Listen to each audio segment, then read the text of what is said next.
Hello and welcome back, everyone. Thanks for joining me. It is a wonderful morning. The temperature has broken here in Connecticut and fall is looming. But we have many plants to still plant. And the one plant I have today is a white pine called blue shag, Latin name Pinus strobus. Now, might be, hey Chris, why did you pick a pine? Well, I just love pines, white pines in particular. My meme and grandpa used to have a white pine for Christmas. You weren't getting stuck with the needles. It was nice and full, just beautiful. Now, the reason I picked blue shag, one, it's a dwarf pine. Now, all rules can be broken depending on your soil, but this one gets anywhere from 2 to 4 feet tall and wide. Perfect for the spot I'm putting it in. Now, white pines are also resistant against drought. This is a dry spot. White pines send deep tap roots, like any pine, due to their needles not being very big, like let's say a hydrangea leaf, and being wax coated.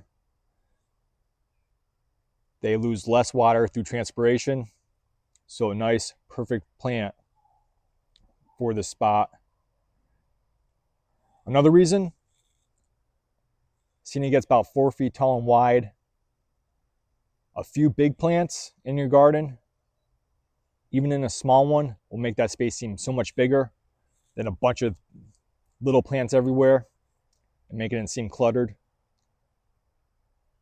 And it's evergreen, meaning come wintertime, when everything's dead and gone, this will be still shining bright, looking good, and providing valuable habitat for wildlife, little birds, maybe mice, who knows. But I just love white pines in general. And let's say if it gets too big, just trim it. Nothing saying you can't. Just clean your shears afterwards because of all the sap. Now, I found blue shag at one of the nurseries here in Connecticut. I just fell in love with it. And when I went to pick it out, like all plants, I took it out of the pot. I looked at the roots. It's not root bound, but it has a very good root system. Looked overall healthy in general, nice and full. Now, you can't see it in camera, but the trunk is at an angle a little bit. So I'm going to plant it going this way. That way it goes away from this fence here and helps fill in the area, and it's not going as much past the fence, hopefully. We'll find out. I'll have to update you on that. But the soil here is poor, and it's very dry here, so this should do well. I'll go ahead and just plop that in, and look how dry that soil is, and just not very nutrient rich. However, what I will do, I'll add some good compost to the top, not inside the hole, because trees and shrubs in particular, if you just bury or mix compost in the hole, it's like being in a comfortable bed you don't want to get out of. So the roots typically don't push out. They're just comfortable in that spot. Where if you place it on top, all the nutrients will go down into the soil. The roots will still get it, but they'll push out and establish so much better. So I'll add that afterwards. Now this spot right here, it's probably from the fill from the basement.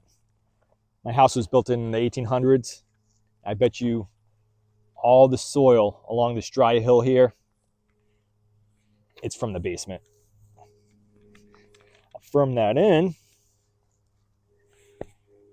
And even though this white pine is drought resistant, I'll water it in heavy once a week or so, depending how it looks and what the climate's doing here and the weather, just to help it get established that much better and get those tap roots down nice and deep, just to help it grow and look beautiful. And it's fairly low maintenance. So if you're looking for a plant that's drought resistant, evergreen, doesn't get overly big, provides some habitat for wildlife, take a look at these dwarf pines. They can be hard to come by. If you're in Connecticut, I got this one at Paul's and Sandy's 2 in East Hampton. But I can't wait for this thing to get bigger. Like I said, I love white pines. And this has been a troublesome spot in this garden just because how dry it is. A little bit of shade, not nutrient rich. It's been a rough go on this hill, but we will see how it does. Thanks for watching, everyone. And until next time, bye-bye.